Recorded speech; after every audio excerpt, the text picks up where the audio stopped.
খান সাহেব, আমরা একটি বেসরকারি টিভি চ্যানেল থেকে এসেছি। আমরা আপনার একটা ইন্টারভিউ নিতে চাই। আমাদের আজকের টপিক লাভ ম্যারেজ নাকি অ্যারেঞ্জ ম্যারেজ।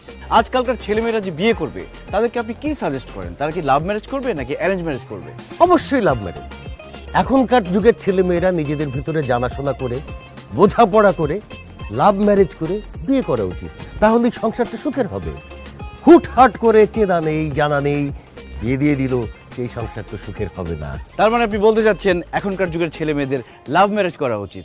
একবার না, শতবার বলছি, এখনকার যুগের ছেলে মেয়েদের অবশ্যই অবশ্যই লাভ ম্যারেজ করা উচিত। থ্যাংক ইউ সো মাচ খান সাহেব। আপনি যেহেতু লাভ ম্যারেজ পছন্দ করেন, আপনার মেয়ের সাথে আমার বিয়ের ব্যবস্থা করে দেন। হোয়াট? কি বলছো তুমি? আমি ঠিকই বলছি। 5 বছর ধরে আপনার মেয়ের সাথে আমার সম্পর্ক। আপনার মেয়ে ভয়ে আপনার কাছে আমাদের ভালোবাসার কথা বলতে পারে না। আজকে আমি ভয় ভেঙে সব কথা বলে দিলাম। আজই আপনি আমাদের বিয়ের ব্যবস্থা করে দেন। কি